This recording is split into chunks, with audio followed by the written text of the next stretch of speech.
favor apaguen los celulares porque eso va a interferir con la comunicación de la traducción simultánea.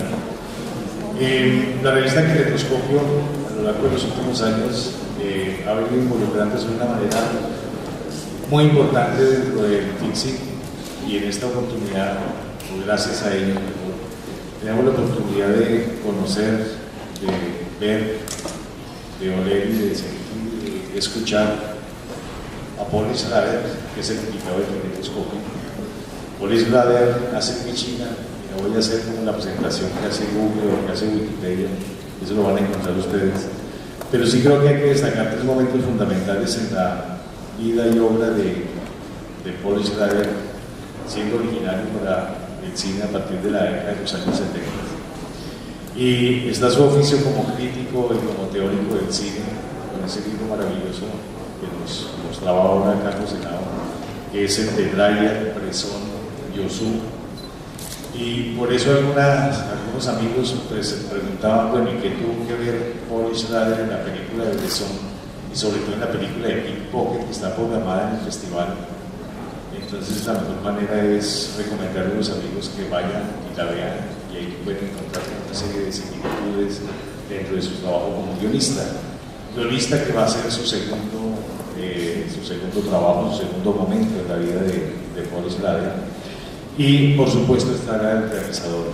Ahí ya haciendo casi como una confesión personal, pero sí creo que con Paul Shrader uno comenzó, los de mi generación de alguna manera comenzamos a aprender sobre cine, sobre todo el cine de Hollywood, y en particular el cine de Hollywood de los años 70, que es quizás uno de los momentos más importantes que va a tener Hollywood, que va a tener el cine norteamericano, el cine estadounidense, y por supuesto esas maravillosas películas, sin decir si fue el director, guionista, productor, no importa, pero ya aparece Taxi Driver, aparece El Toro Salvaje, aparece Mishima, por supuesto la gran escandalosa que fue en su momento como la última tentación de Cristo.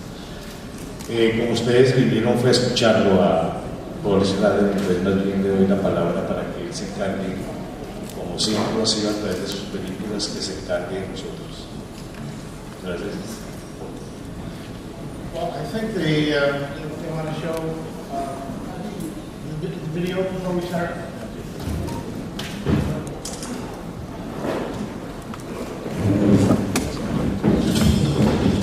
All my life needed was a sense of someplace to go.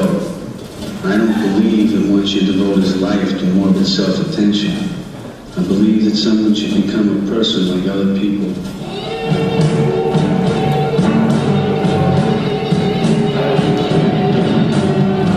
When I was a schoolboy, teacher said study hard as you can. It didn't make no difference. I'm just a hard-working, fucked-over man.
This is my heart.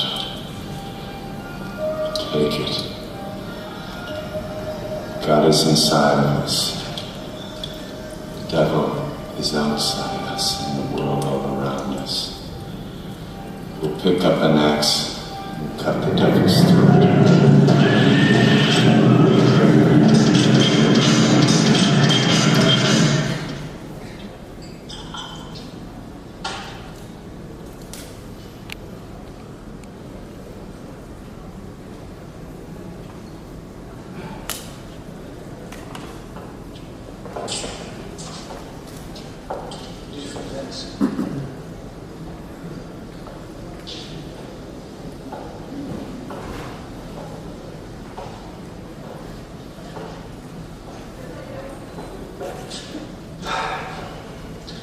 These books are the favorite literature of my father and grandfather. All first editions. These are things my father used every day. Small things. You used opera glasses every day? No. He used opera glasses at the opera. They belonged to my grandfather. Your father seems to be very important to you. My father and his father understood themselves clearly. They were men, and they were proud of their sex. Women understood them too. Now, the women treat men like children because they can't take them seriously, but men, like my father, grandfather, women took very seriously. There was no uncertainty, no confusion.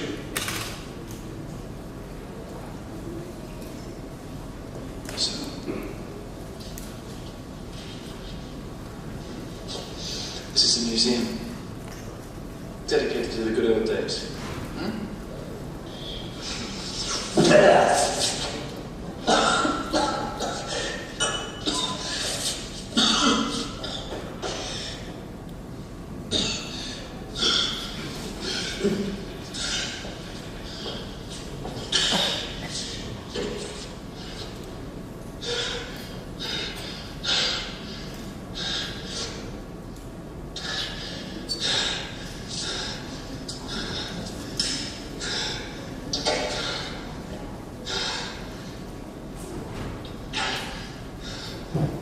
You are a prisoner of war.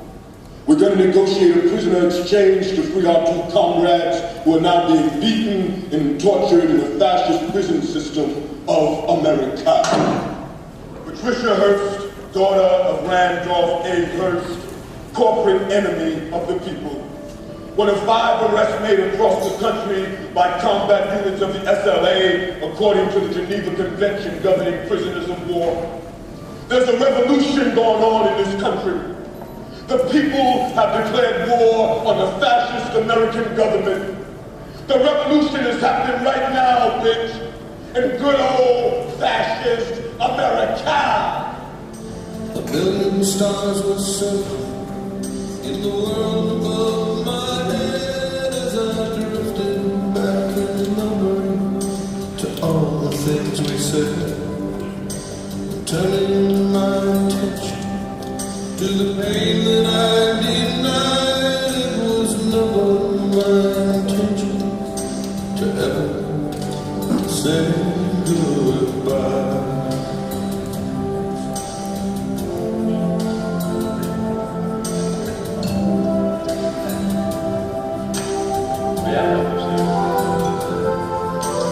Maybe I could have won this war. Maybe I could have changed if only wisdom courted me and not this fear and shame. The ties that bind and bless the soul have bound me up in chains. Your love cuts through my weakened heart and memories twist the blade. I thought of you and nothing more. I needed nothing else. I cried the day you left me. I should never have allowed myself to feel this way.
me, Ken. I'm not sure. To look it up in my records. All this stuff. Bush runner. A little near that with that flashlight. I did. What is it about women, Kirby? I mean, they tell you one thing and then they get you and they change their minds. Can't live with them. Can't live without them. You know, truer words were never spoken. Can't live with them. Can't kill them. I think this is Seattle. No. Dallas. Huh? Look at the decor of the Western fiction. Tits on her. Yeah.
Thank you. I'm going to make some comments.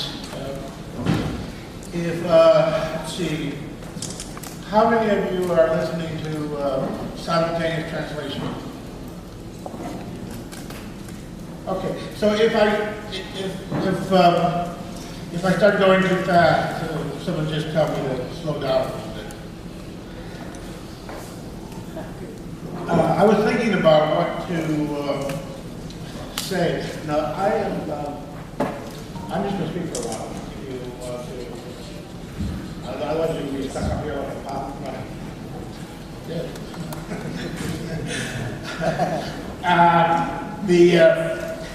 I was trying to decide what to speak about.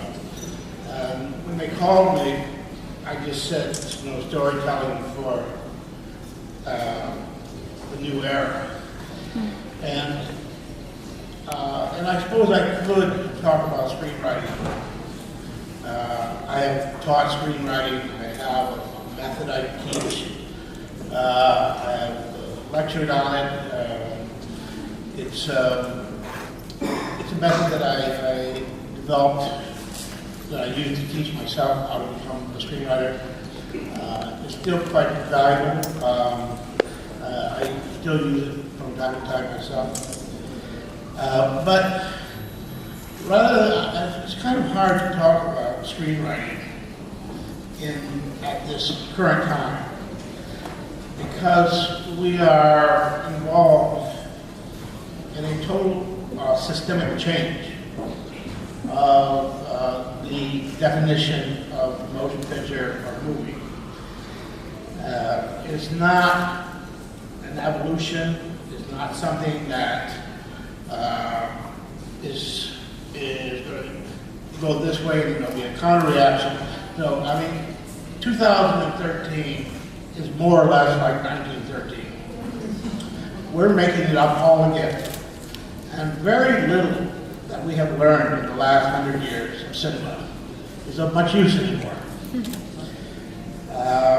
It's a lot of wonderful history and a lot of wonderful movies, but if you are looking to the past to figure out what the movies will be in the future, you're not going to find it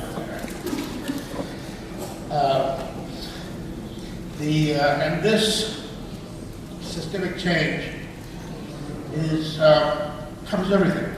There's nothing that is untouched. It changes the meaning of a film festival. dean of a film school. Changes in media and filmmaking, film financing, film revenues, everything is being upended. When I first came into motion pictures in the 1960s, we were suffering from a crisis of content. In that a new generation had come, and the generation defined by various liberation movements,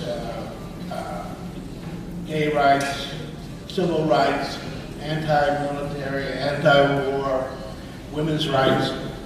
And for this new generation, movies needed new heroes, new anti-heroes, new themes. And out of that crisis of content came a very interesting period in American cinema from the mid-late 60s to about early 80s. And a lot of interesting films came out of that. Today we are in an equal crisis, probably a greater crisis, because today's crisis is not a crisis of content, it's a crisis of form. We don't know what movies are anymore.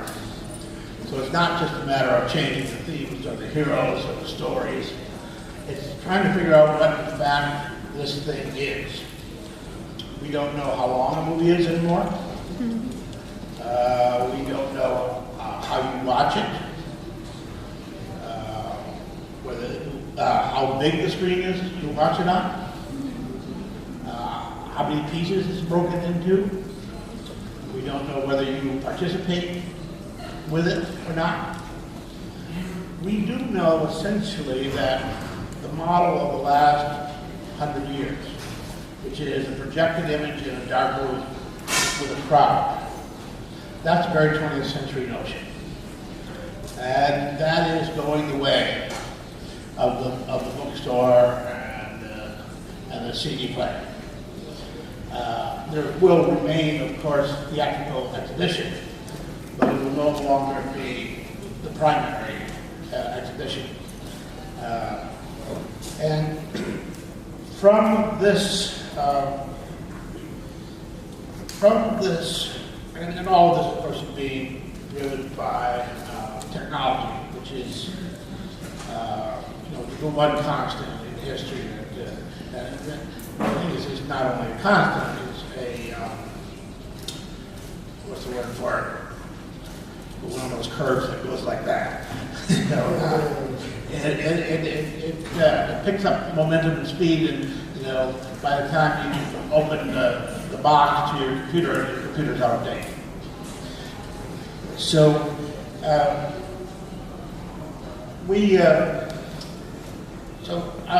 the way these changes are taking effect, first one that I think is, it's essentially the end of the capitalist model. Now, movies were an interesting art form because they came about during capitalism. And they have never really known a non-capitalist model. I mean, yes, there are some kind of charity models, but essentially the idea of movies was if you will pay to watch it, we will make it for you. And that defined what a movie was.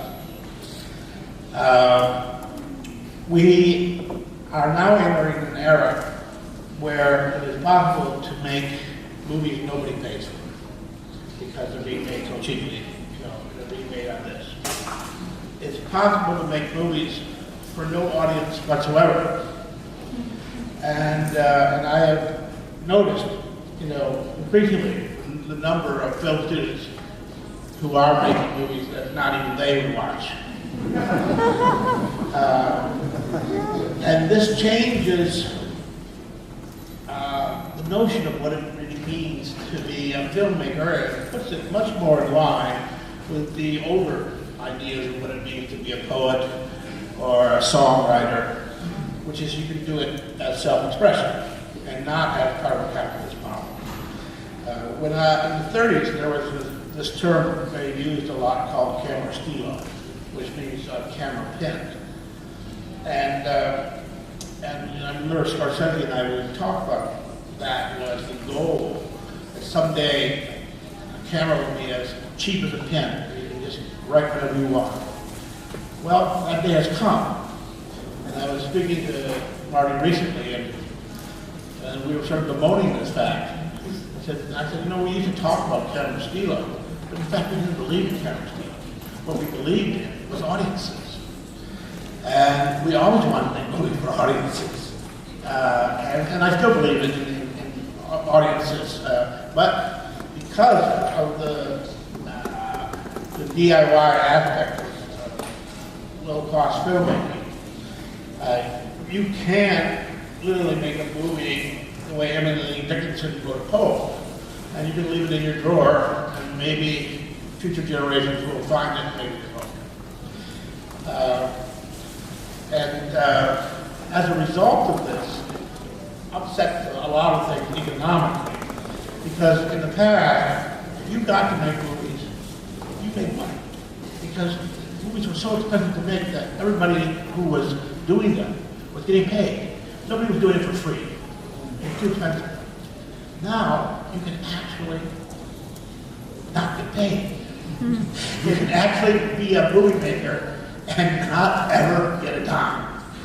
And so the whole kind of impulse of everything I have known about cinema changes because you're no longer, the first thing in your mind isn't how many tickets do we have to sell to do this. The first thing is, you know, do we feel like doing it? And with this change in the economics has also come a change in the stylistics. What exactly is a film?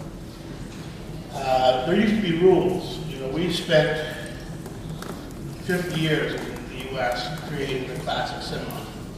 And then we spent the last 25 destroying it. There are no rules anymore. You could have, you know, a movie can be one shot.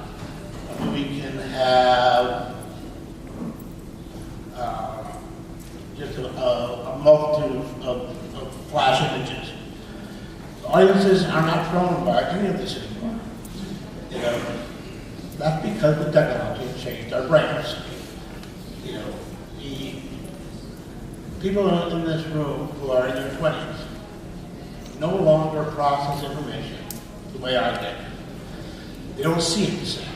Our technology retrains our brains so that movies, and even still changing mine, movies that I used to think were well-paced, I now start to think are slow because I'm not that far from the kid on the subway playing a game on his iPhone. You know, that is the world of multitasking we live in. And so that you can put almost anything together in a movie. Any kind of format, any different types of colors, different types of cameras. Audiences accept it all. You can mix realism with animation, with anything. You know, when I look back at it and think about, you know, things they used to teach in film school, like there is a line. You can't cross that line. There is no line anymore. You know, the only line is, Oscar Wilde once said, there's a thin line between genius and madness, and I have erased it. No, there is no line. And so what is, you know, a movie in all this context? Last year I was watching Whitney Houston's funeral on computer screen, and in the center was a live feed for the funeral. And on the right was a selection of Whitney Houston videos that you could watch. You could pop over and switch from the funeral to a video of one of the songs. And on the left was a live Twitter feed from around the world of people watching the funeral. Now, a lot of these Twitter comments were not very respectful. Something about, you know, where did they put the Coke spoon in the coffin? And then some of them, of course, were emotional, you know, teardrops were coming out of the Twitter. And you're watching all of this at the same time. That is what movies are becoming. And you know, you probably saw this week the test on the Google glasses. You know, pretty soon you'll be able to go to a movie theater wearing your Google glasses and watch it in real life. And you laugh while you're watching the movie. So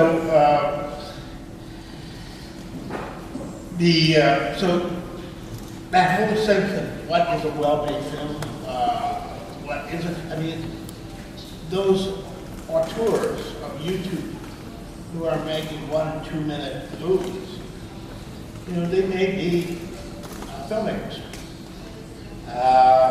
You know, they may not.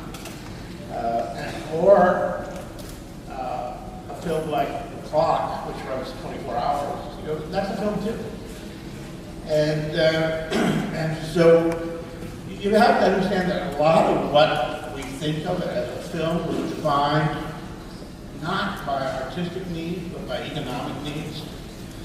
You know, films began being about 10 minutes long because that was the size of a reel, and then they got up to 2 reelers.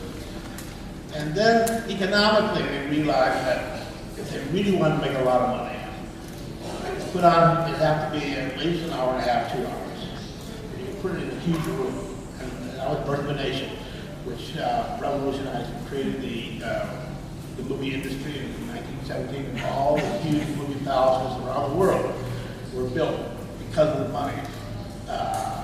Real estate people saw that Birth of a Nation could make. We put 3,000 people in a room and show the same movie at the same time. And so we lived with that model 100 years. Thinking somehow movies are 2 hours long, thinking somehow that we have to see them with a group of people. But we don't. And you know, one of the myths that movie people love to tell you, people will always want to go out to the movies. They'll always want to be part of the group experience. That's not true. That's really not true. I mean, if you want to see the next episode of Homeland or Mad Men or whatever show you're watching, you really want to get in the car and go over to the movie theater and watch it? No, you don't. There's only a few things you actually want to go out for, and one is a kind of like theater experiences or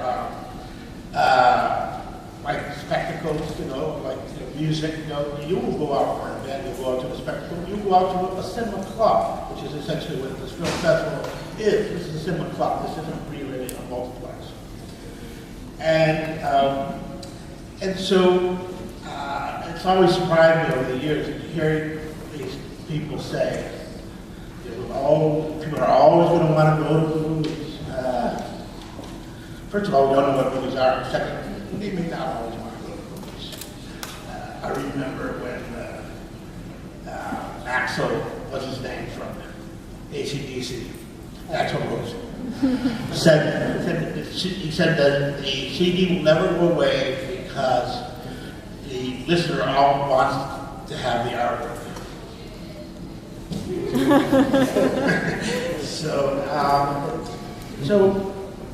we are entering into the post-theatrical era, which changes your thinking as an artist as well. And then the other huge thing that's changing, of course, is distribution, or what we now call delivery systems.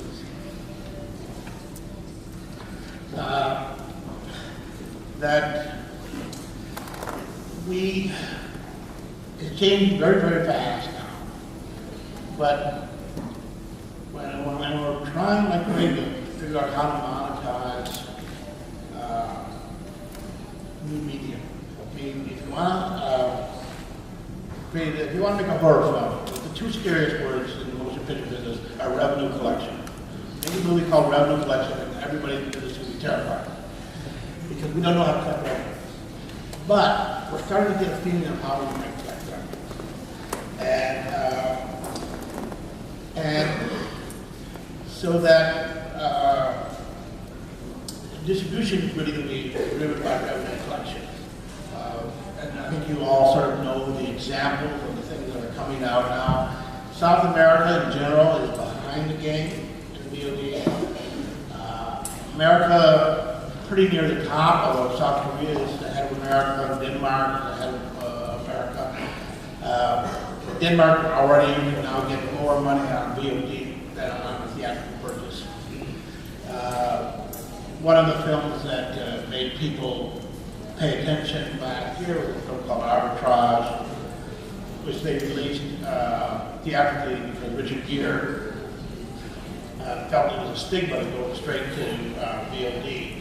So they had to release it theatrically, and they made $5 million theatrically. But of course that was a loss because the cost of four-walling those theaters and paying for that advertising exceeded $5 million. But they did get 12 million VOD. So then the question becomes, can you get the 12 million VOD without getting the 5 million theatrical? And also when you start selling VOD tickets, you're getting anywhere from 60 to 65% of the ticket value, and that will only go up. When you're getting theatrical tickets, you're only getting 45% of your ticket value. So a VOD ticket is in fact worth more. Now, you know, is something lost in all of this? Yes. You know, we're losing the theatrical experience. To which I can only say, get over it. Yes, there is something lost. But there's also something gained. In every home, there is now an art house movie theater. And I'm sure you already sort of chafe under the notion that you would have to wait 2-3 days to get something from a video store. Whereas you can just go, you know, there's a website called Can I Stream It? You type in your title and it tells you where you can stream it legally. So that, you know, that is really, you know, something. So I'm very kind of bullish on all of this. I think that we're recreating what movies are. One of the questions that nobody can answer yet is to what degree will movies remain passive? Obviously, there's a lot of money in video games, and there's a whole generation, 2 generations of kids who have been raised to think that they have a role in this and that they should be able to somehow contribute. Whereas much of what we like about cinema is inherently passive. You know, you really don't have to do anything. No one's quite figured out the degree to which a movie can become non-passive, and I don't know that one either. But I do know that you can have as much narrative in a video game as you can have in a lot of movies. Somebody was telling me about a video game that was coming out that had 300 hours of plot in it. That you can play it for 300 hours without doing the same thing twice if you want. And when they issued, what was that, the Western one, Red Murder, they hired Heathfield to make a 20-minute film.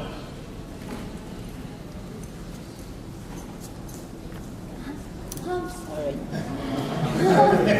She wants to know if you can position the microphone closer. Yeah. Oh, okay. Closer and sube el volumen o la ganancia para que atrás vea. Qué pena. Sorry. Sorry. Well, how far do we have to back up? Back to 1913. Yeah, no, so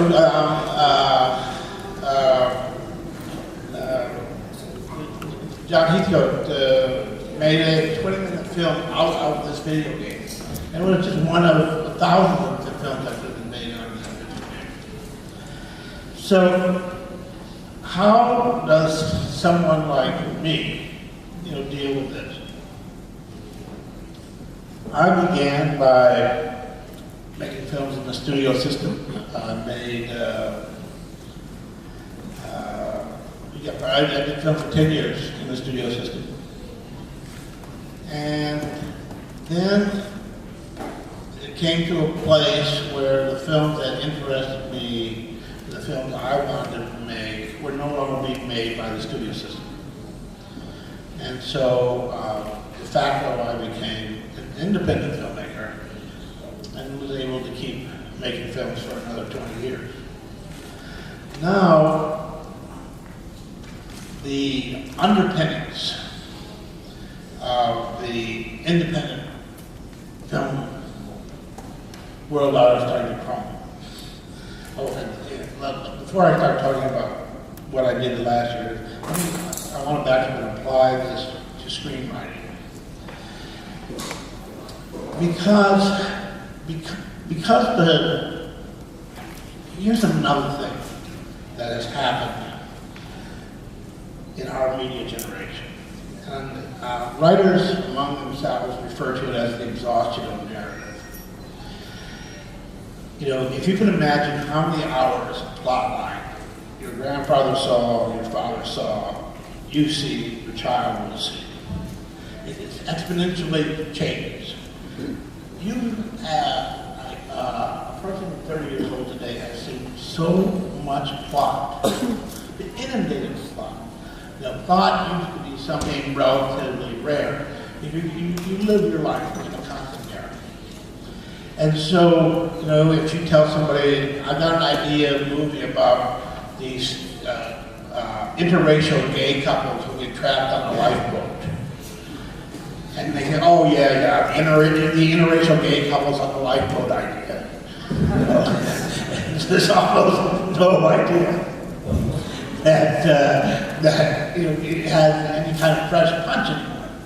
And out of that, that's making it hard for writers, out of that the sense of the artificiality of the 90-minute frame and the 2-hour movie, you're starting to see, the first thing you saw was the rise of reality TV, which was scripted, but was scripted in a way not to feel like script.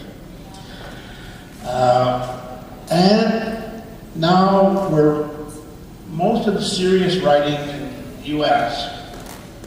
is migrating to long form. The idea of the old machinery of the 2-hour plot, clunking its way into place, so that after an hour and a half you start to see the ending coming, and and there's going to be the chase sequence, and it gets so it's so tired. So drama is moving away from theaters. In the U.S. particularly, the kinds of dramas that I wanted to make, you're not really making anymore. And those dramas are being made in television, which is much better for them, because they're not tied to these artificial time formats. And they can sort of go loose, you can digress, you can talk in a serious way about certain things that you couldn't in a movie that has to be constantly driven. So we really don't make dramas for the screens in the U.S. anymore. We make comedies, we make family movies, we make spectacles, we make action movies. But if you're interested in drama, the movie theater is not a very welcoming place for you. So out of all of that, I try to figure out what to do. I had a number of films that I was still trying to make in the old system, and 2 in a row they fell out. Just simply because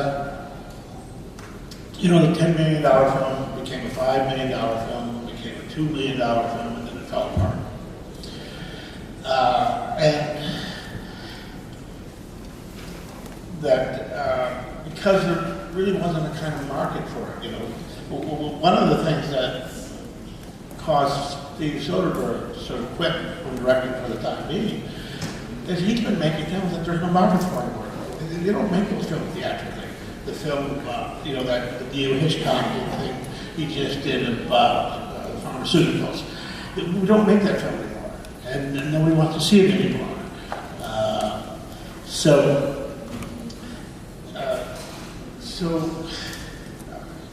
if you want to make that film, you have to either figure out how to make it for new media or how to make it for television.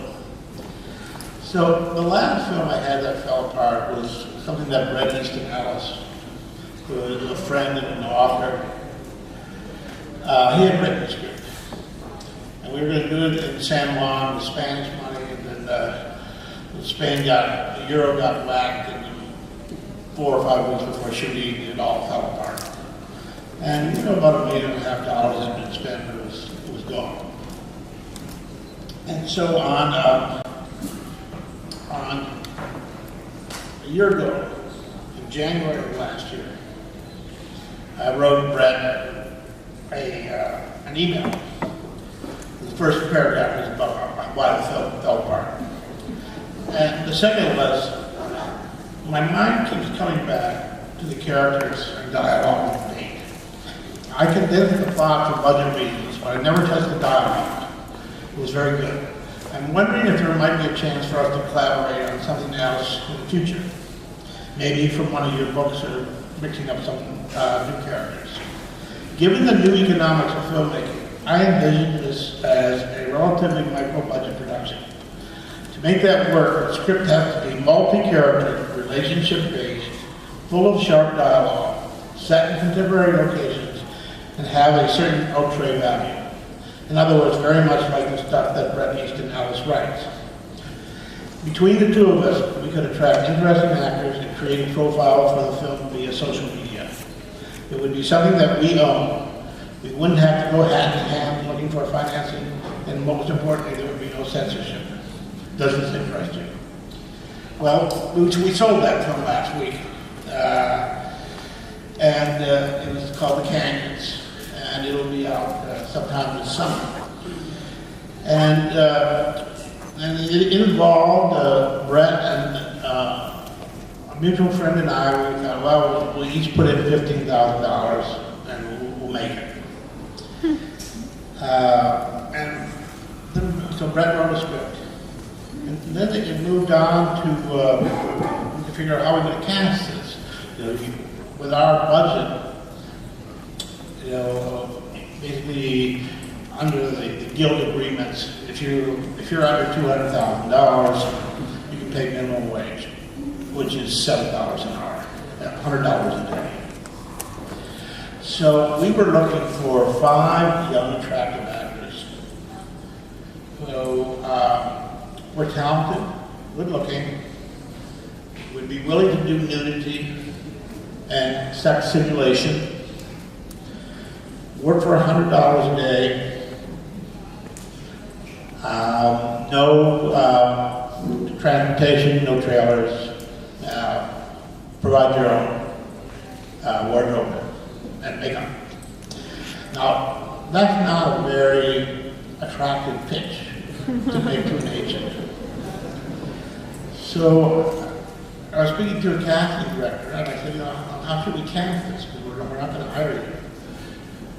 He said, well, we should try Let It Cast. So we went on Let It Cast. And how many of you know what Let It Cast is? Let It Cast, Letitcast. It's a website that started in France. There are some others like it now, where you can cast internationally via the internet. So you put up your pages that you want the audition for. You videotape yourself describing the character and the scene. And then whoever wants from around the world can upload their audition. And let a cast give them instructions, says, you know, use a plain background, you know, don't use too many props, and stuff like that. We ended up getting 650 auditions from around the world. And as I suspected, after about 2 weeks, the quality of the auditions went up dramatically. For the first couple of weeks, it was just people on their phones or on their laptops. But then all of a sudden, we started getting better quality. And we realized that word was now starting to filter through the acting community in Los Angeles, New York, and eventually we got quite a few from Germany and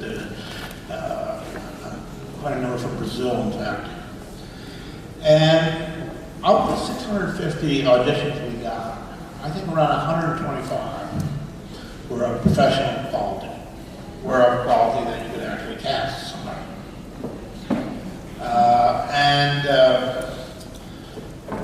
And once somebody submits their audition, you have their personal information, so you can get in touch with them. You say, I liked your audition, if you do it again, here's some ideas. Or I have another scene I want you to do, and you create a dialogue with them. And of course, they're talking to you directly, because you're not going through an agent. And you've already negotiated the important things like salary and nudity and transportation. And so, of the people we cast on Let Me Cast, all of them had to then tell their agents after they were cast that, you know, I got this job because they were afraid to tell their agents beforehand. And when, you know, it was a way just to get around casting people. The Let Me Cast people said, why don't you go over to Kickstarter? I said, well, you know, we've got around $75,000 of our own money. I thought Kickstarter was for people who didn't have anyone. And I said, no, I mean, with what you're doing, you should be able to get at least $100,000. And, you know, can't you use another $100,000? Well, we certainly could.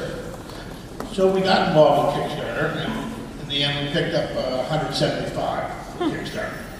Now, Kickstarter money does not have to be returned. So that's, you know, just added to the pot. And then started working out through social media. Brett Ellis has around 500,000 Twitter followers, you know, so he started going out through Twitter. We started going out through Facebook, crowdsourcing. If you needed something, you would ask people who were following you, and eventually you would get, you know, from them. We also decided to operate on model of full disclosure, and that everything we were doing, no matter how embarrassing, was going to be out there. And that we were going to let those people who were following the film follow it along with us. So whatever squabbles were happening between Brett and I became public squabbles, and was part of the entertainment value of the film. So if you track the Facebook page on the Canyons for the last year, you'll just see all of this dirty laundry that we put out there. When Brett was writing the script, he said, I have in mind, for the main character, he should be somebody like the porn actor James Dean, with 2 E's. Well, he tweeted that, and James Dean tweeted back. And James said, I can't wait to read it. So Brett had lunch with him, even though Brett has a boyfriend and James is a straight performer. Performers don't cross over. Brett was very impressed with him and said, you know, that Schrader will give you a screen test. oh God, this guy, I didn't like him. 2,000 portraits. That's a lot of Peach Boys. And what can I do about that? And but gradually, I tested him, and he was good. And then we approached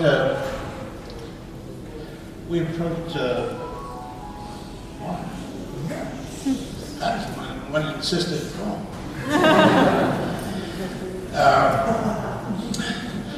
And then we approached Lindsay Lohan just to do. She was a friend of a friend, but we didn't think we could cast her because of her reliability issues. And she read the script and said, "I don't want to play this small role. I want to be the lead." And she's not insurable. When you're paying for your own movie, insurance for her would cost $500,000. Hell, we had $90,000 movie altogether. So we said, look, what's the worst thing that can happen? We lose our money. If you can't take a chance when you're making a micro-budget film with your own money, when can you take a chance? So what happened was that this concept of post-empire started coming up in my head. And Brett Ellis likes to talk about post-empire as what happens to a culture when they are no longer dominant. So Britain in the 20th century had post-empire art. Well, America is now entering into its post-empire art. Art that is made in reaction to the fact that we are no longer driving, or no longer the most powerful force on the planet. So there seemed to be a kind of post-empire thing about taking me, who was having trouble financing things, Brett, who had a real bad boy reputation, Lindsay, who's a kind of star from the celebrity world, James, who's a star from adult entertainment, and taking all these little pieces of junk left over in the front yard and putting them together into a movie and laying it out there with all the Sturm drawn for the world to see. And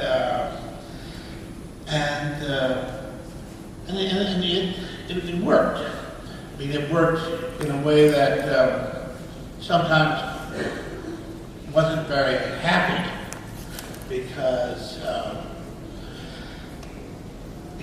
if under today's new technology, there are 10,000 films being made right now, just like gangs, okay? And that's probably true.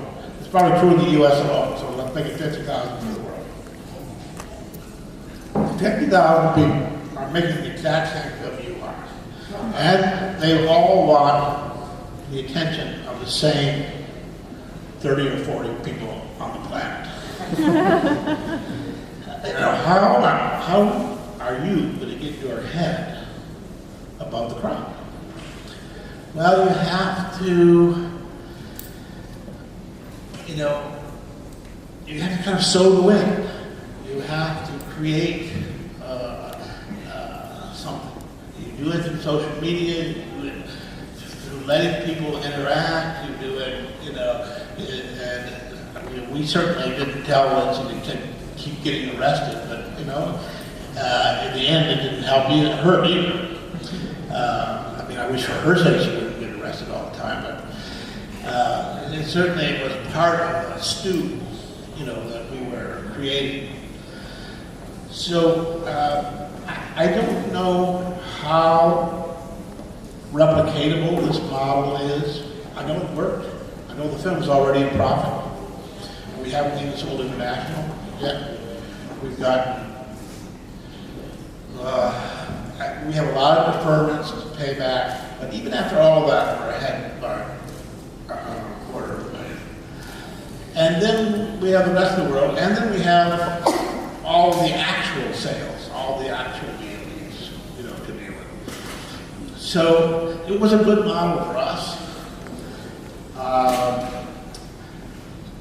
But you know, you have to get lucky, and you have to, and also you have to know what you're doing. You know, how do you make a film? You know, on that kind of schedule. You know, I could bring to bear 30 years of experience in how to cut corners, whereas you know, often young filmmakers are learning on the job. But you know, after a while, if you make enough films, you know when to walk away. You say, okay, we got that, we got that, we got that. And you know, and then like one of the happy accidents we had one major location, which was a big house in Malibu Canyon, a glorious house, and we were trying to find one, and we couldn't.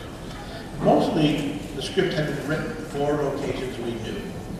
So it wasn't that Brett wrote a script and then we tried to make it into a small movie. He wrote a script that was designed to shoot in the restaurants, and the hotels, and the stores, and the homes of our friends. So, but the one place we didn't have was this big Malibu house. We had a house with Venice. I didn't like it. One of our Kickstarter people, one of the guys was giving us $6,000, and Brett had to read his book now. He sent us some pictures, and he said, my friend has this house. I think it'll be great for your movie. And I looked at it, fabulous house. Not a bad angle in that house. And yes, the friend let us take that over for 7 days, moved his family out. We shot there. And the Kickstarter guy, all he wanted was to be around the production. So he was around production, every single part. I found out after the movie that he had given his friend $10,000 to let us use the house without even telling us. So that's the kind of crowdsourcing things. So that was my experience over the last year in new media. I mean, I'm going to be quiet now. I had kind of expected to end my career, you know, riding off on the old broken horse theaters and celluloid. But I started to realize that the change that was happening so fast that it had overtaken me, and that if I wanted to have even 5 more years in a career, I had to rethink everything. That was sort of my favorite year, last year. So I haven't talked at all about any of the films I've been involved in. I just talked about what to me is the most interesting thing at this moment, which is the future, not so much about the past. But I'm certainly willing to do my best on any questions.